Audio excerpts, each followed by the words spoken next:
Roh itu mengendarai jasad manusia itu. Jadi tubuhnya manusia itu kan punya ruh. Nah, ruh itu yang mengendarai tubuhnya manusia. Kalau tubuhnya manusia itu di dalamnya ada hatinya manusia, kalau hatinya rusak, kan kita perbaiki. Ada yang rusak kita perbaiki, ada yang rusak kita perbaiki. Tadinya kan 100% hati itu, karena ada berbagai macam penyakit, tersimpanlah penyakit itu di hati. Akhirnya hatinya jadi nggak stabil. Kalau hatinya nggak stabil, si ruh ini berusaha untuk menstabilkan hatinya. Pelan-pelan dia, tak, oh kurang ini diperbaiki. Ini masih ada penyakitnya, diobati penyakitnya. Lama-lama hatinya menjadi 100%. Itu pun sulit, karena kita masih punya kenafsuan yang selalu menjadi patokan. Bahkan banyak orang manusia yang selalu mengagungkan kenafsuannya, sehingga hidupnya di dunia dia lalai. Tujuan Allah itu ngasih ruh di raga ini, hidup di dunia ini hanya untuk apa? Untuk beribadah. Diciptakan manusia, jin, ya kan, di muka bumi ini hanya untuk beribadah kepada Allah. Kalau perjalanannya hati dengan pikiran itu tidak sejalan, contoh kayak motor itu rodanya 2. Kalau hatinya maunya ke kanan, pikiran maunya ke kiri, nggak stabil. Akhirnya terganggulah kejiwaannya. Kalau kejiwaannya terganggu, maka rusaklah badannya, ya kan? Kalau badannya rusak, berarti kan badannya sakit.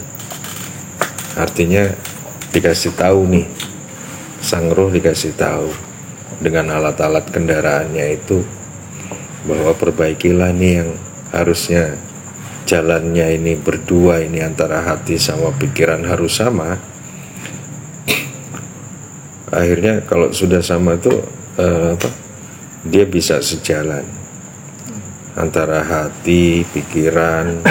Akhirnya raganya jadi stabil. Orang sakit itu karena pikirannya.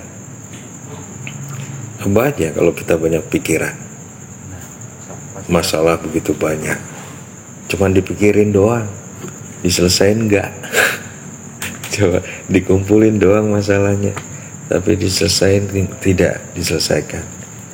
Maka kita harus bisa menyelesaikan permasalahan yang ada pada diri kita.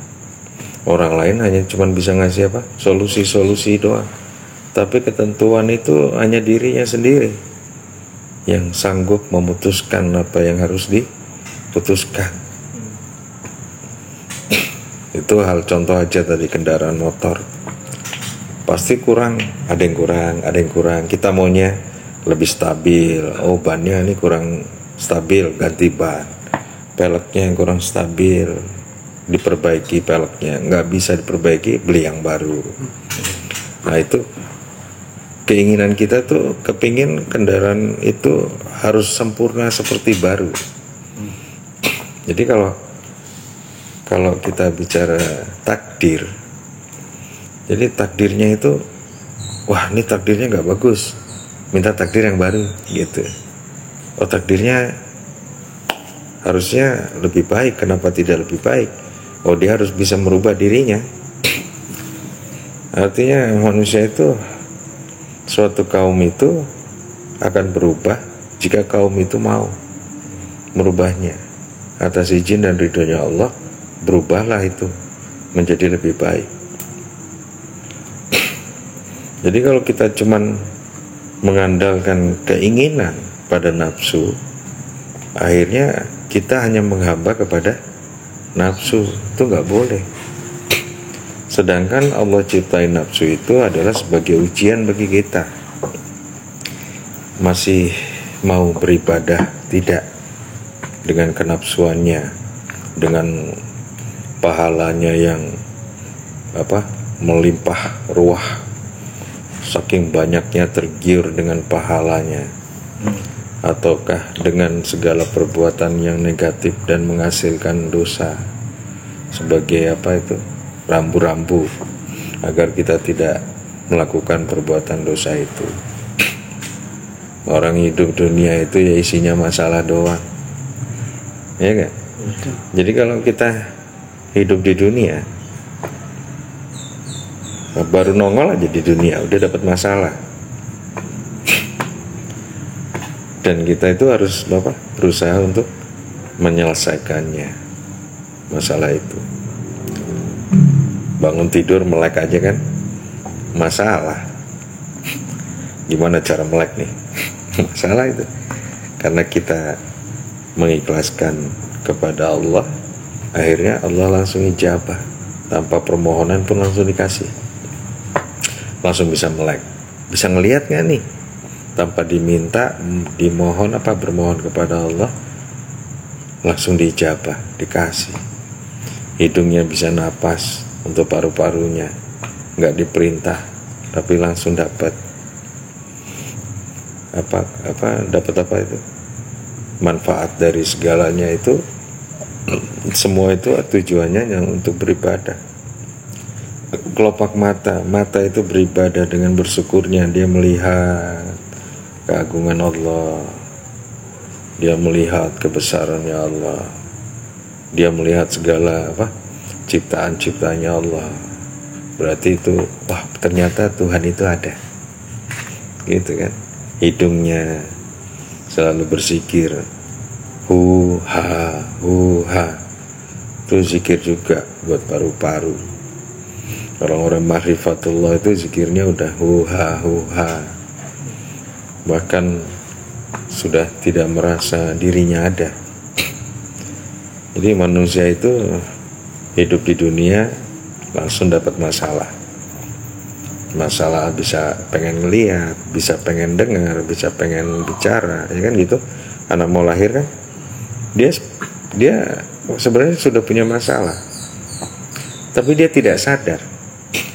Anak bayi itu belum kesadarannya belum ada. Jadi anak bayi itu masih dalam rahmatullah, masih dalam rahimnya Allah, masih disayangi, dicintai. Dan kita juga udah besar juga disayangi, dicintai, cuman beda. Makanya anak kecil itu banyak sekali malaikat-malaikat di sekelilingnya. Tinggal nangis wek datang makanannya. Ya, kalau kita kan enggak, udah gede gini. Kita nyari dulu. Ya kan?